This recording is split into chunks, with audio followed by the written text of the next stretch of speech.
Hello everyone, Yasmeen Syed here and welcome back to my channel. और हम पहले ये चैप्टर पढ़ रहे थे। ठीक है, ये चैप्टर हमारा चल रहा था जो कि है लिविंग वर्ल्ड। ये हमारा 11th महाराष्ट्र बोर्ड का फर्स्ट चैप्टर आता है, ठीक है, बायोलॉजी में। और ये चैप्टर जो है बहुत ज़्यादा सिंपल और ज़्यादा कॉम्प्लेक्स नहीं होता है। ये बेसिक चैप्टर होता है, ठीक है। तो ये चैप्टर हमारा चल रहा था और आई गेस इसका ये थर्ड पार्ट होगा, ठीक है। तो लिविंग वर्ल्ड में हमने ये सारी चीज़ें कवर कर ली थी, ठीक है। आप लोगों को ज़रूरी है पुराने वीडियोस देखो, तभी आप लोग को ये वाला पार्ट समझ में आएगा। और पुराने पार्ट्स में मैंने जो बताया है वो बहुत ज़्यादा इंपॉर्टेंट रहा है। मैंने यहाँ पे देखो मार्क किया है, you can see this marking, ठीक है। तो ये इम्पॉर्टेंट है इसलिए मार्क किया है, ठीक है। तो ये पार्ट हो गया, हर्बेरियम शीट वाला पार्ट हो गया था, ठीक है। अभी हमने ये वाला बहुत इम्पॉर्टेंट ये बॉक्स रहता है, ये बॉक्स हमने पढ़ा था, ये वाला बॉक्स, ये बॉक्स हमने पढ़ा था, ठीक है। और ये बॉक्स की मैंने सारी इंपॉर्टेंट लाइनें बताई थी और इसके अंदर मैंने इंपॉर्टेंट लाइंस को मार्क भी करके दिया था, ठीक है। वो सारी पार्ट्स हो जाते हैं। उसके बाद में नेक्स्ट हमारा जो है म्यूज़ियम शुरू होने जा रहा था, ठीक है। म्यूज़ियम जो है ये पार्ट होने के बाद में then will be left with zoological parks और फिर बायोडाइवर्सिटी पार्क्स आ जाते हैं।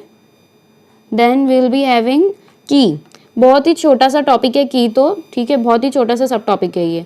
उसके बाद में क्वेश्चन आंसर्स भी करेंगे, इसका मुझे अलग वीडियो बनाना पड़ेगा। मैं हर एक चैप्टर के जो बाहर के दिए हुए एक्सरसाइज है वो वाले क्वेश्चंस एंड इंशाल्लाह आई विल ऑल्सो ट्राई जो यहाँ के क्वेश्चंस दिए हैं उनको भी मैं इसके अंदर ऐड कर दूँ, ठीक है। तो इसलिए हमें क्या करना पड़ेगा, इसलिए हर चीज़ को स्टेप वाइज और बहुत ही डिसिप्लिन मैनर में कंटिन्यूएशन करते हुए हमको हर एक वीडियो में कोई ना कोई पार्ट कवर करना ही पड़ेगा। तो ये चैप्टर ये इसका लास्ट पार्ट होगा, यही पार्ट में हम ये चैप्टर कवर कर लेंगे और इसके बाद वाले वीडियो में we will be doing the exercise वाला पार्ट और इसके अंदर के सारे क्वेश्चन सॉल्व होंगे। और इनफैक्ट जो तुम्हारे टेक्स्ट बुक के बीच के क्वेश्चंस दिए हुए रहते हैं, जैसे कि कैन यू टेल वाला पार्ट होता है और कैन यू रिकॉल वाला पार्ट होता है, वो भी बहुत इंपॉर्टेंट होता है, ठीक है। वहाँ से भी कहीं ना कहीं से ऐसी नॉलेज आपको मिल सकती है जो क्वेश्चन में आप आंसर्स में लिख सकोगे, ठीक है। तो ये इसलिए आप लोग को दिया जाता है, ये बॉक्स बहुत इंपॉर्टेंट होता है, ठीक है। तो ये वाला पार्ट हो गया, will be starting with museum today, right. So let's start. Museum वाले पार्ट में सबसे पहला पॉइंट देखो, बहुत ही शॉर्ट वे में I will be also giving you the notes of these things, ठीक है। आप लोगों को नोट्स भी लिख के दूंगी मैं और I will also give the link of those PDFs, ठीक है। तो वो PDF आप लोग डायरेक्ट डाउनलोड कर लो और उसके अंदर जो मैं शॉर्ट लाइन्स में हर एक सब टॉपिक के जो शॉर्ट नोट्स लिख के दूंगी, that you have to remember. उसको आप लोग को याद नहीं करना है, उसको आप लोग को एग्जैक्ट वर्ड्स भी नहीं याद करना है, उसके आप लोगों को सिर्फ की पॉइंट्स याद रखने हैं, so that you will be able to make answers from it, ठीक है। आंसर तो आप लोगों को एक परफेक्ट सेंटेंस में ही लिखना है। अगर मैं ऐसे पॉइंट बना के बुलेट पॉइंट्स बना के अगर लिख के दूंगी देन वैसे वाले parts you can not right in your answer paper, ठीक है। You can not right in the examination. तो आप लोग को वो पूरे स्टेटमेंट अपने आप से बनाने आना चाहिए। नोट्स में सिर्फ आप लोग को एक शॉर्ट वे में करके लिख के दिया जाएगा जो आप लोग को रिमेंबर याद करने में बहुत इजी हो जाएगा, ठीक है। So that will be our aim, ठीक है, फॉर मेकिंग दी नोट्स, ठीक है। अब म्यूजियम शुरू करते हैं। So museums are the repositories where collections of preserved plant and animal specimens are kept, ठीक है। तो म्यूजियम को क्या बताया है, ऑल राइट। सो म्यूजियम्स क्या होते हैं, रिपोजिटरीज होते हैं। ये वर्ड आप लोग याद कर लो, ये लिखोगे तो भी चलेगा। और you can also right place, ठीक है, प्लेस भी लिख सकते हो। वह कलेक्शंस, रिपोजिटरीज मतलब वो जगह जहाँ पे आप प्रिजर्व करके रख रहे हो कोई चीज़ों को, ठीक है। आप लोग उसको वहाँ पे कलेक्ट करके रख रहे हो, ठीक है। Collections of preserve plant and animal specimens are kept, ठीक है। म्यूजियम्स में क्या पड़े होते हैं, स्पेसिमेंस पड़े होते हैं। प्लांट एंड एनिमल स्पेसिमेंस में बी प्रिजर्व्ड इन फॉर्मेलिन, ठीक है। कितना % होता है फॉर्मेलिन, सेकेंड फॉर्मेलिन और फॉर्मल्डिहाइड, ये दो आप लोग को as a fill in the blank आ सकता है, और फिर नहीं तो match the column objectives question में आ सकता है, या तो फिर अगर ये आप लोग को पूरा म्यूजियम के ऊपर शॉर्ट नोट लिखने के लिए क्वेश्चन आ जाता है, there also you have to write these point as well. These points carry very much importance, क्योंकि आप लोग के म्यूजियम के पैराग्राफ में आप लोग को दिया है कि प्लांट और एनिमल स्पेसिमेंट्स को कैसे प्रिजर्व करते हैं, कौन से केमिकल यूज करते हैं, ये वन लाइन सेंटेंस में भी आ सकता है। So that is why you have to focus on these points. ठीक है, क्या यूज करते हैं, फॉर्मलिन यूज करते हैं 10% और फॉर्मल्डिहाइड 40% यूज करते हैं इन ट्रांसपेरेंट जार्स। कैसे जार्स यूज करेंगे, ट्रांसपेरेंट जार्स। ठीक है, transparent jars. Jars are labeled. Larger animals like birds, mammals are usually stuffed and preserved. ठीक है, तो larger animals के लिए we are going to stuff them, क्योंकि जो larger animals है उनके जो parts हैं उनकी भी study करनी होती है, और अगर you will not stuff them, उनको preserve नहीं कर पाओगे, अंदर का जो भी blood वगैरह रहेगा वो पूरा rotten हो जाएगा। ठीक है, and that will destroy the specimen। तो हम क्या करते हैं, सारे parts निकाल लेते, we clear all the blood। ठीक है, सो दैट, और उसको प्रिजर्वेशन के लिए again we put some chemicals there as well, लेकिन हम क्या करेंगे, उसको स्टफिंग भी करेंगे। ठीक है, ताकि जो अंदर के हमने पार्ट्स निकाल लिए उसकी वजह से एनिमल क्या नहीं हो जाए, सूख ना जाए। ठीक है, that is why we are stuffing them. Then this science is known as taxidermy.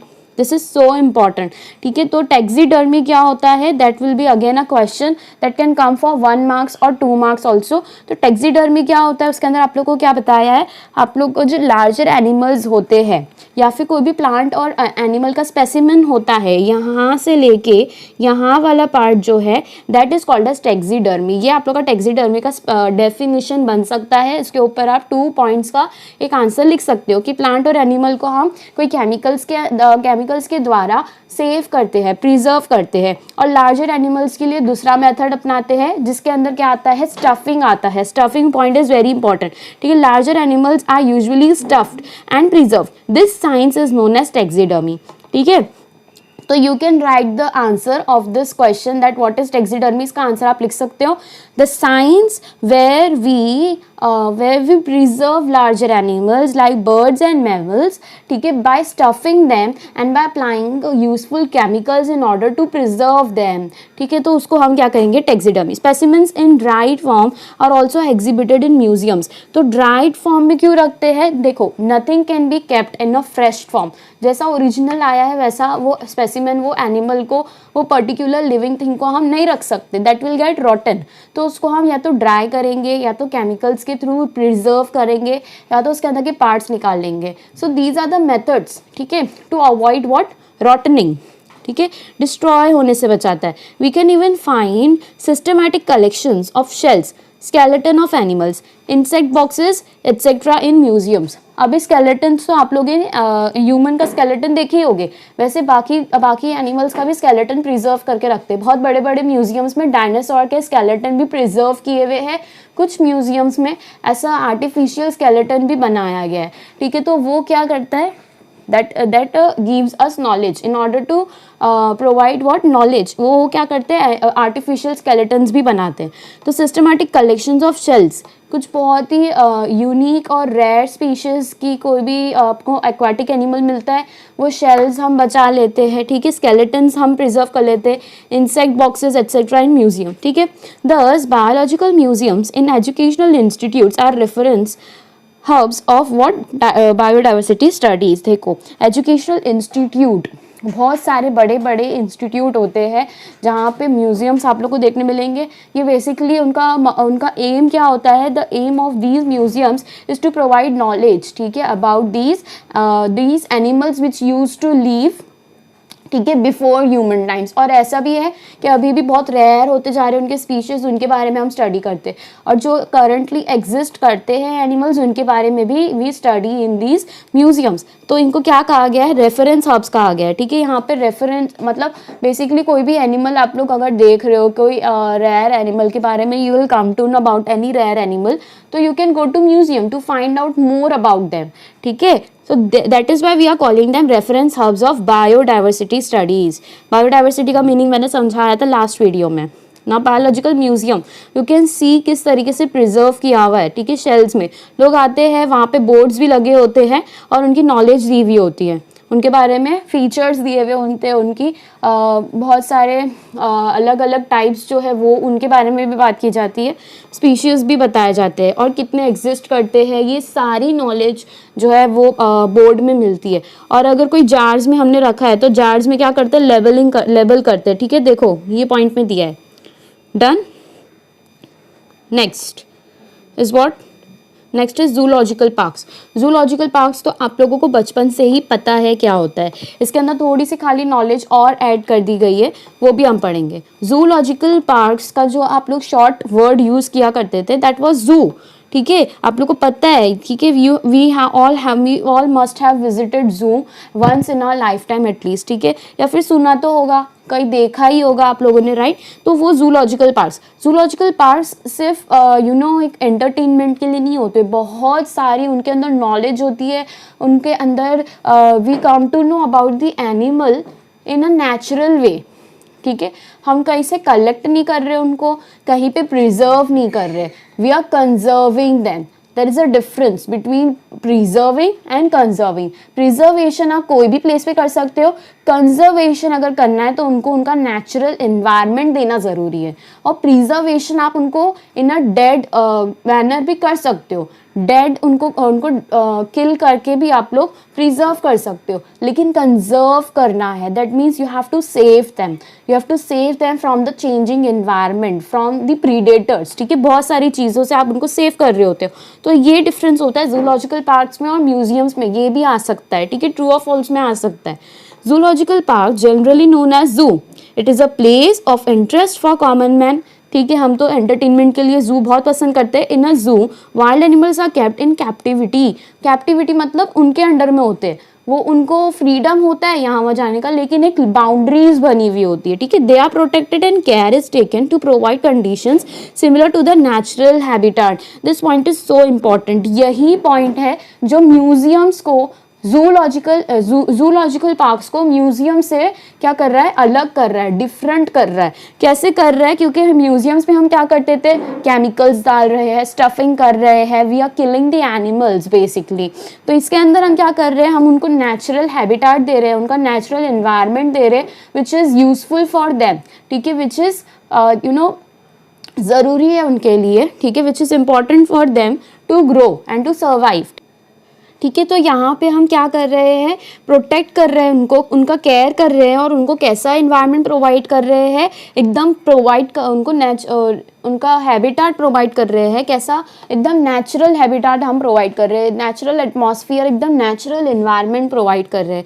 तो that comes under zoological parks. Zoological parks जो है नेशनल पार्क से बहुत डिफरेंट होते हैं। नेशनल पार्क्स में वो उनकी ओरिजिनल प्लेस पे रह रहे होते हैं, वो उनका ओरिजिनल फॉरेस्ट होता है जिसको हम क्या कर रहे होते हैं, कंजर्व कर रहे होते हैं। फॉरेस्ट कंजर्वेशन भी आ जाता है नेशनल पार्क्स में।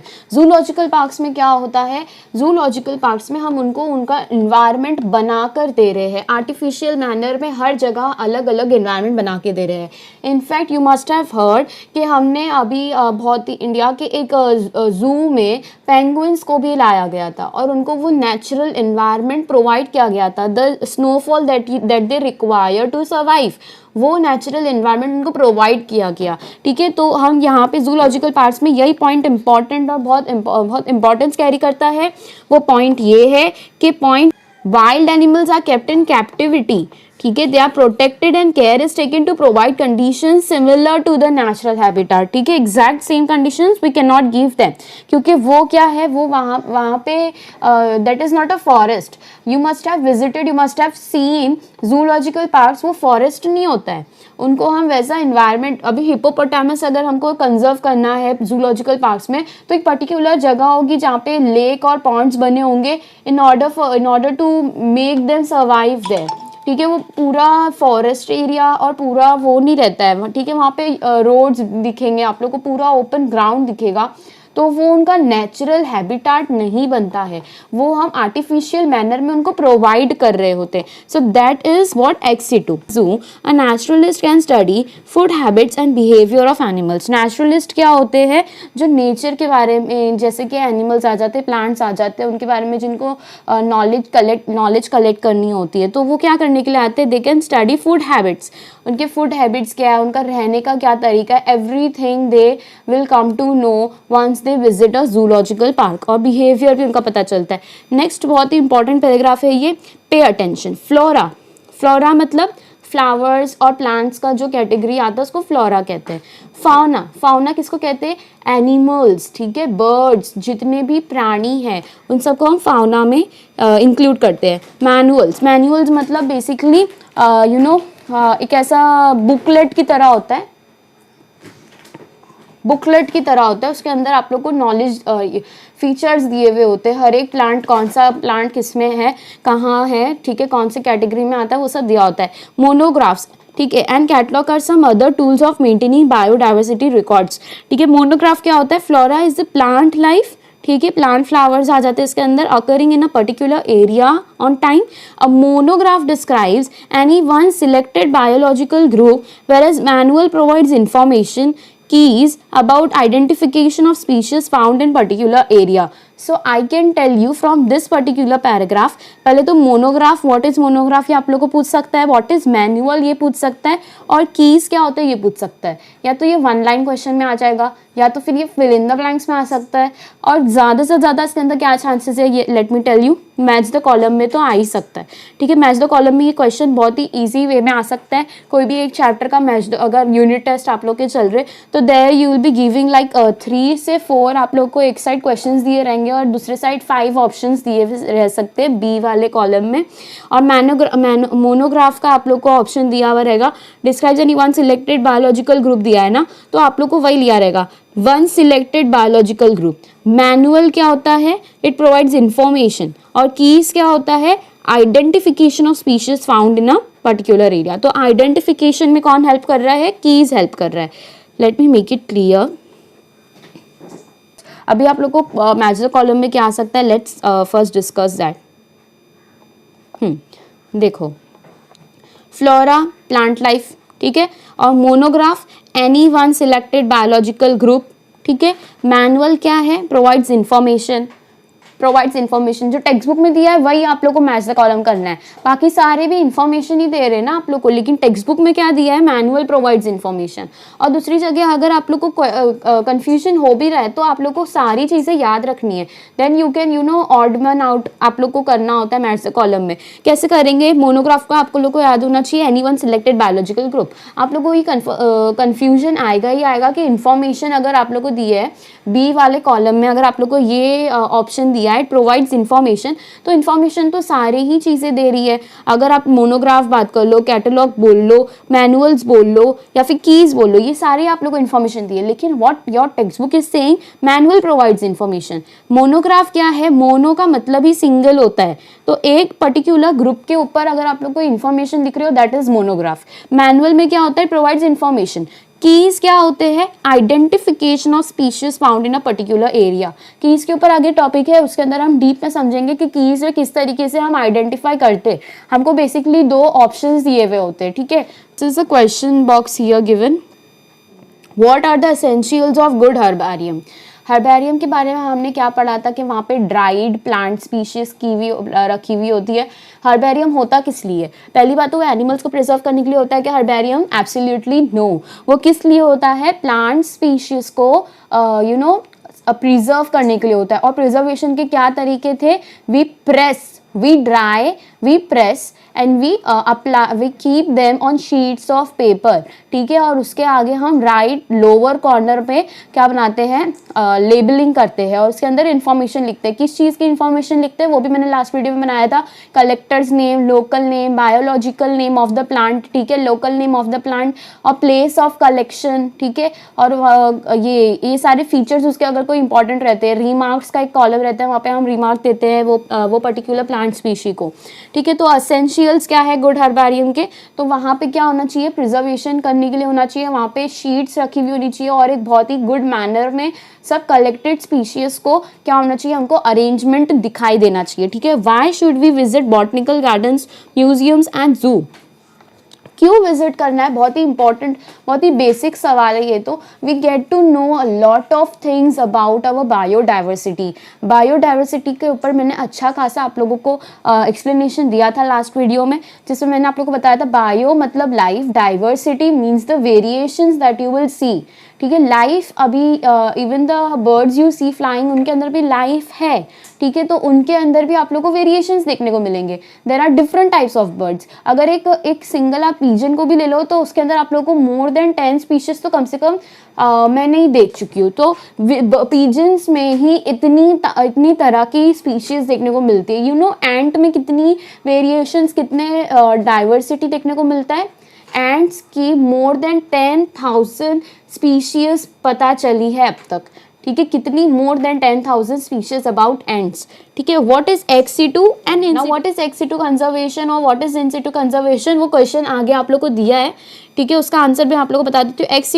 एक्स सिटू मतलब आप out of their natural site उनको कंजर्व करने की कोशिश कर रहे हो। ठीक है। एक्स सिटू का सिंपल मीनिंग यही है, आउट ऑफ देयर साइट, वो उनका नेचुरल हैबिटेट जो है उसको छोड़ के हम कोई और जगह पे उनको लाके कलेक्ट कर रहे हैं। जैसे मैंने एग्जांपल दिया पेंगुइन्स का, उनको हम उनके नेचुरल हैबिटेट्स अर्जेंटीना वगैरह जो these are the polar regions, वहाँ पे आप लोगों को पेंगुइन्स देखने को मिलते हैं। Then natural habitat consist of snowfall, snowy region, icy region. तो वो रीजन हम उनको कौन से इन्वायरमेंट में दे रहे हैं, दीज इक्वेटोरियल रीजन में हम उनको लाके कंजर्व कर रहे हैं by giving them their required environment in an artificial manner.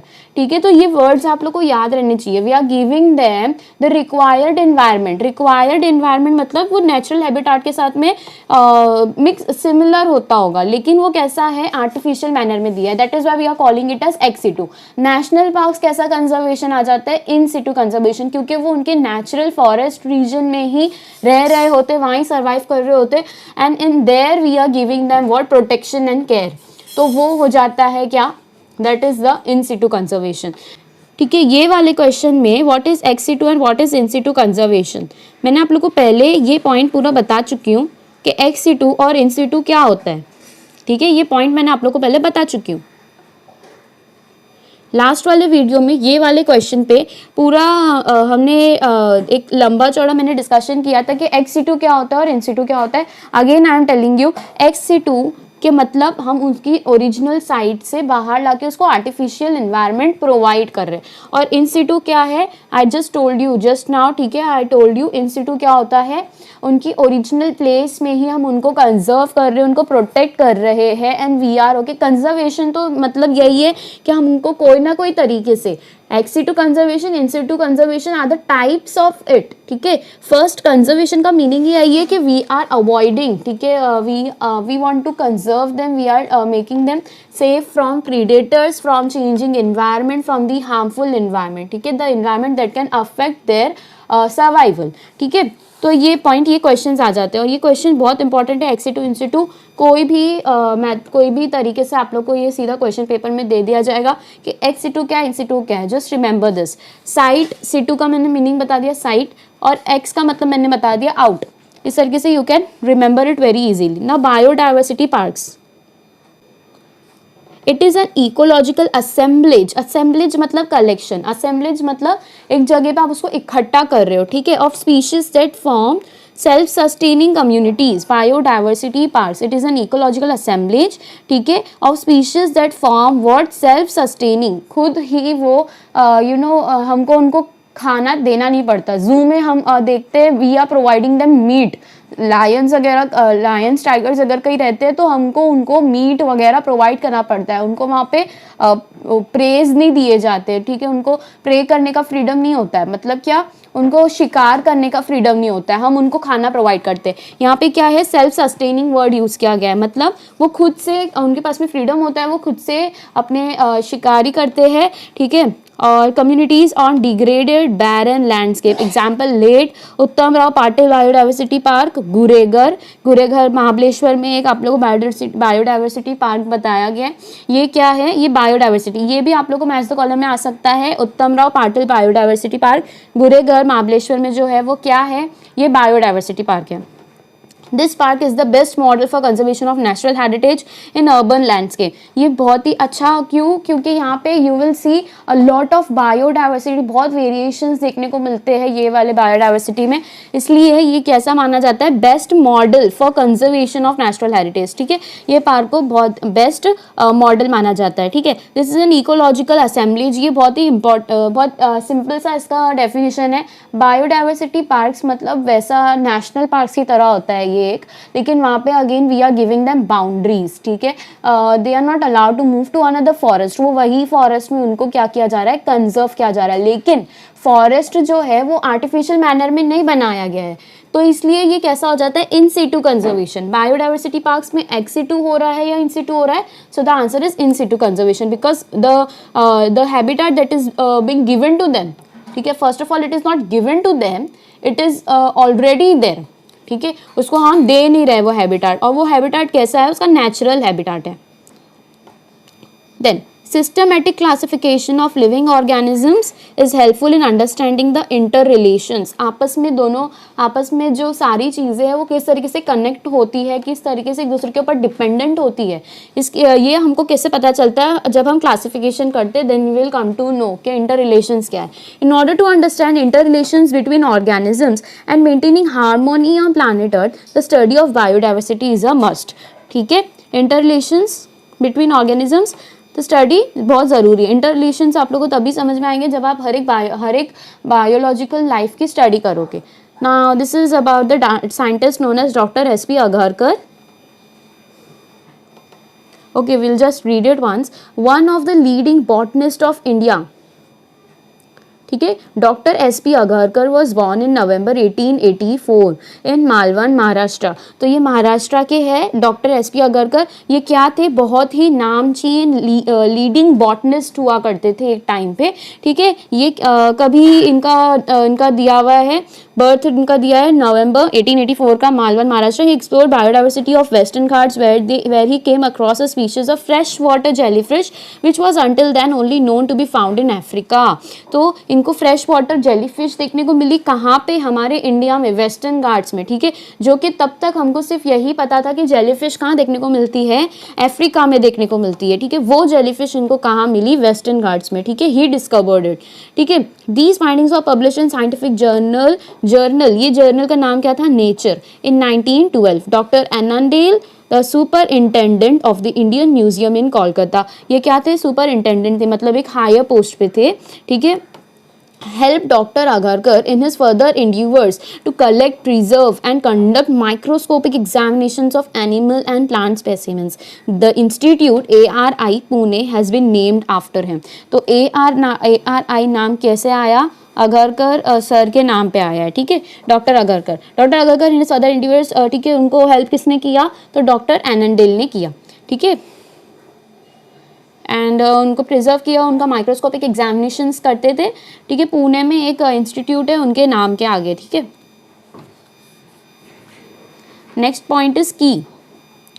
ठीक है, ये वाला जो पार्ट दिया है फाइंड आउट वाला, दिस इज इंटरेस्टिंग, लेकिन you know this is not included in your syllabus.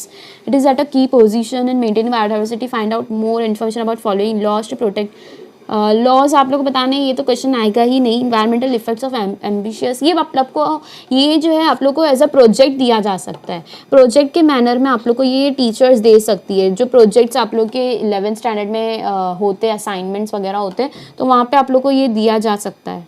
ठीक है, तो अगेन इसको रीड करना है, इसके आगे अगर आप लोग को इन्फॉर्मेशन निकालना है so you can do that, लेकिन ये जो है आप लोग के क्वेश्चन आप लोग के एग्जामिनेशन में नहीं आएगा। नेक्स्ट पॉइंट इज की।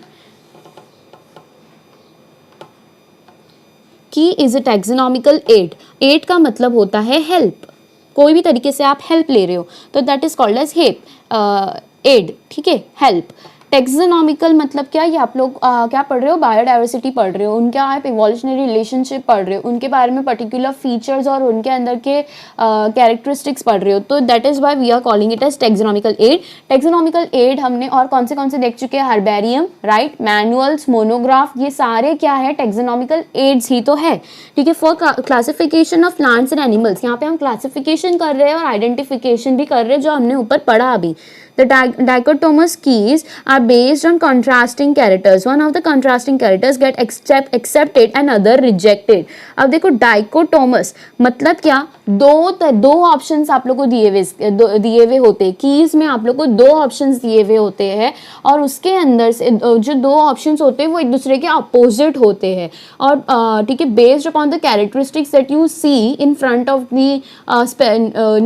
The specimen, in the specimen, उसके हिसाब से you have to choose it, ठीक है। वन ऑफ द तो एक उसके अंदर से क्या हो जाता है, एक्सेप्ट हो जाता है और दूसरा रिजेक्ट, ऑफ कोर्स, ठीक है। द स्टेटमेंट इन की इज कॉल्ड अ लीड। हर एक स्टेटमेंट को हम क्या कहते हैं, लीड कहते हैं। ये पॉइंट इतना इंपॉर्टेंट है और ये क्वेश्चंस में आया भी है, ऐसे फिल इन द ब्लैंक्स आप लोग को बहुत जगह देखने को मिलेंगे, ठीक है। इनफैक्ट एनसीईआरटी में भी ये लाइन दी हुई है और नीट के एमसीक्यूज में भी ये पूछा जाता है, ठीक है। Normally keys are analytical in nature. Keys कैसी होती है, एनालिटिकल होता है, मतलब एनालिसिस करना आप लोग को आना चाहिए। एनालिटिकल मतलब पहचानने आना चाहिए। You should be able to compare, ठीक है, the contrasting characters with the specimen provided, ठीक है। Let us study about classification of living organisms in the next chapter. Next chapter में will be learning the classification, ठीक है। अब ये point जो दिया है इसको पढ़ लेते हैं। व्हेन प्लांट्स, ठीक है, from any forest locality are conserved on the name of holy place, it is called as sacred groves. Now this is very important. Do you know वाले questions, do you know वाले boxes बहुत important होते हैं। कैसे, देखो sacred groves पे आप लोग को आ सकता है definition, आ सकता है, ठीक है, it carries importance, ठीक है। These are also considered as sacred natural sites by IUCN। IUCN ने इनको क्या दिया है, एक नाम दे दिया है, which are called as sacred natural site. Sacred मतलब क्या, वो on the name of religion उनको प्रिजर्व किया जा रहा है। बहुत सारे ऐसे हम देखेंगे कल्चर्स जहाँ पे we are preserving the nature in the name of religion. उनका कल्चर, उनका ट्रेडिशन होता है उनको प्रिजर्व करना, तो ऐसी प्लेसेस को हम क्या कहते हैं, सैक्रेड ग्रुप्स कहते हैं। वो भी कैसा हो जाता है, वो इन सिटू होता है या एक्स सिटू होता है, that is in situ. Why, because we are not providing them the artificial environment, we are conserving them in the natural environment only. तो सैक्रेड ग्रुप्स भी कैसा हो जाएगा, इन सिटू हो जाएगा। अब ये क्वेश्चंस जो है सॉल्व करने हैं, will be doing that in the next video. मैं ये सारे दे दूंगी नेक्स्ट वीडियो में, इसके शॉर्ट नोट्स, ये इसके हर एक क्वेश्चंस हम सॉल्व कर देंगे। इसके अंदर के कैन यू टेल वाला जो पार्ट है, कैन यू रिकॉल वाला पार्ट है, वो सारे क्वेश्चंस मैं सॉल्व करके आप लोग को एक शॉर्ट वे में एक्सप्लेन भी कर दूंगी and the PDF will be provided in the description, ठीक है, done. So let's end this video today, ठीक है, it's the time to end this video. और आज के वीडियो में ये चैप्टर ख़त्म हो गया है, चैप्टर 1 ख़त्म हो गया है, डन, ठीक है। नेक्स्ट पार्ट में जो है हम चैप्टर 2 शुरू करेंगे। नेक्स्ट पार्ट किसका आएगा, systematics of living organisms. Notes के बाद में of course will be starting with this also. तो बायोलॉजी करते रहो, और biology is all based on revision and you know memory. तो रिवाइज करो, ज़्यादा से ज़्यादा याद करो, एंड ऐसे ही करते करते आप लोगों को टिल दी एंड पूरा टेक्स्ट बुक याद हो जाएगा। Each and every answer you will be able to make on your own, ठीक है। तो इस तरह ये चैप्टर, ये वीडियो को आज एंड करते हैं। Bye bye.